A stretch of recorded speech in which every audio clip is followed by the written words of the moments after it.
Bonsoir, bonsoir, chers frères et sœurs en Christ.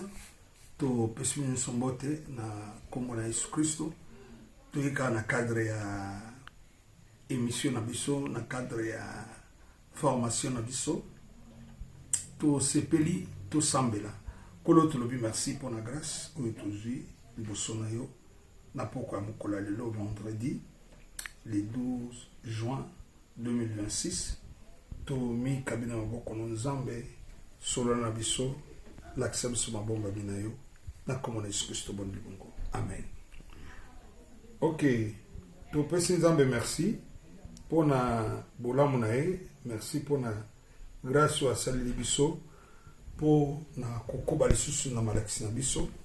Lobby nazalaki juste kosolola à propos il y a quelques observations, quelques constats, quelques informations oyo tokoki ko tirer likolo il y a personne otozobenga père spirituel.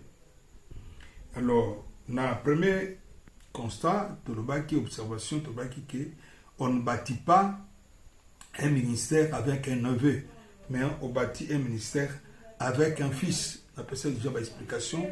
So lingi oyeba makambwana tala vidéo na biso ya lobby le 11 juin okozwa la précision. Mais lelo pour na clôturer premier point wana na lingi na tanga mokanda ya 2 rois chapitre 5 verset 26. Nous allons une petite conclusion, forme moko il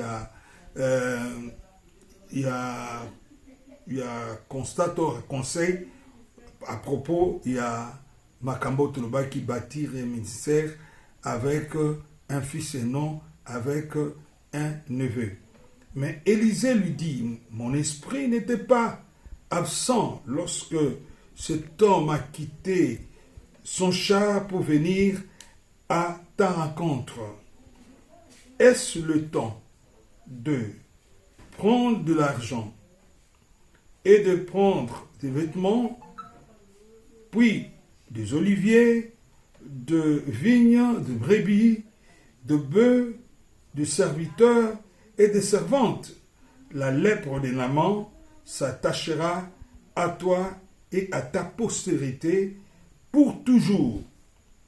Et Géasi sortit de la présence d'Élisée avec une lèpre comme la neige.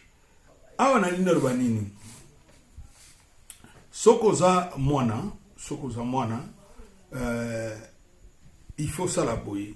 Omoni problème oyo elandaki Géasi. Géasi penza zaki mwana. Nde lobi na zakoloba, il faut pas osala mwana na lolenge ya ba Corée d'Anta Abiram, na lolenge ya Donija, na lolenge ya Absalom, na lolenge ya Juda.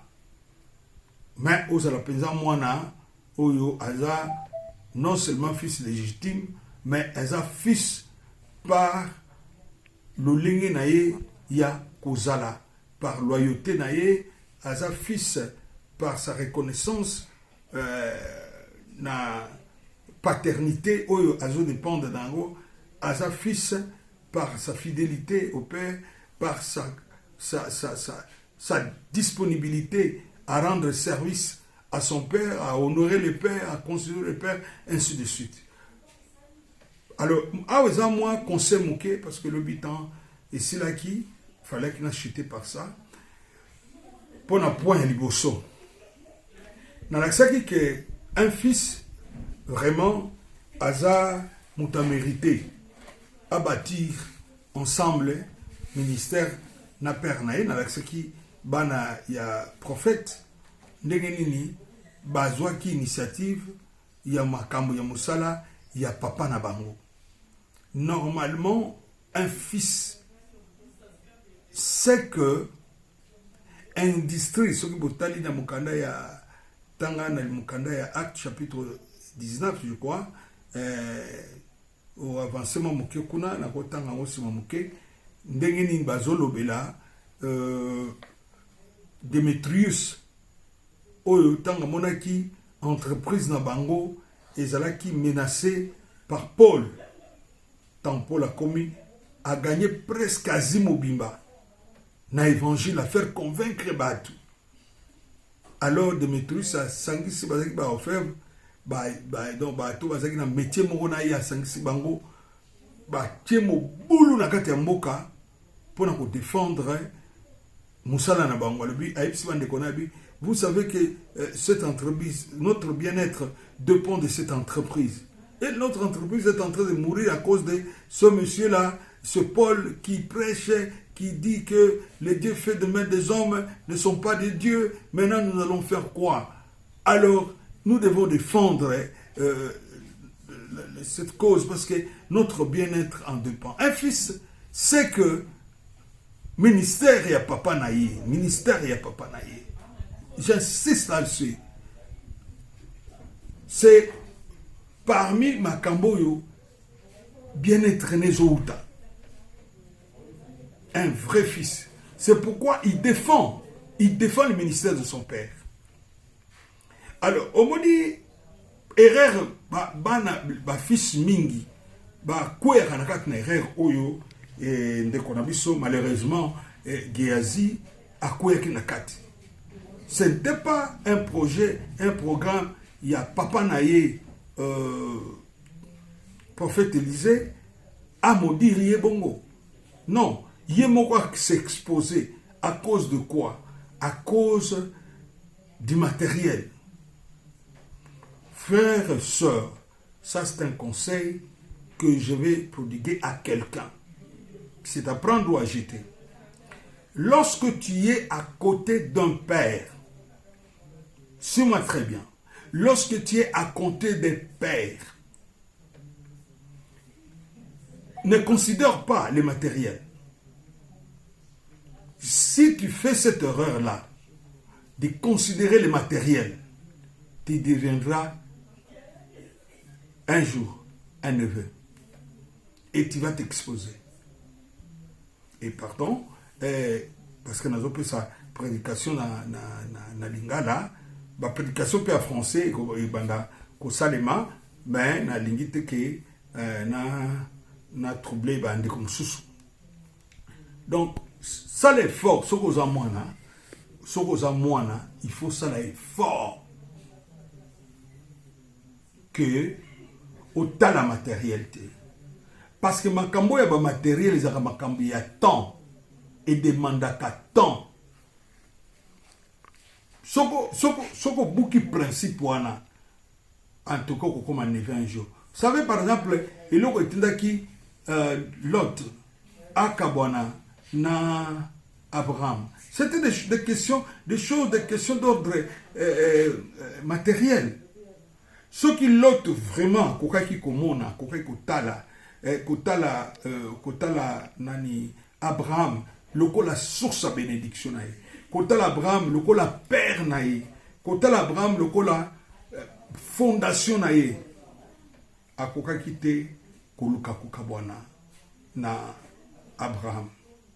Quel que soit le problème, Esaïki kat na basen na bango, azalaki obligé à fanda kaka na Abraham parce que spirituellement Abraham représentait beaucoup de choses dans sa vie.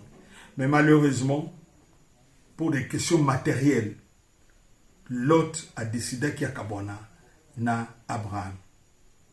Mais etika kendaki sort nezakini. Sort nezakini. Il fallait maintenant que Abraham alanda ake de ko défendre kuna na Sodome na Gomorre. Tamba ki ko détruire. Ako souk sa vie ne mabe. A c'est l'inceste na bananaï. Tout ça est correct comme il était soka zaki pemene Abraham. Tu vas te vélé les lots dans le ministère. Ils sont devenus des Ichabod. Tout simplement parce que ils se sont précipités. Bah, c'est précipité, il y a les matériels. Frères et sœurs, quand tu es à côté d'un père, je te conseille, ne vois pas les matériels. Ce que tu as le matériel, au longwa, fils légitime, comme un neveu, au salaka biloko yo l'autre salaki.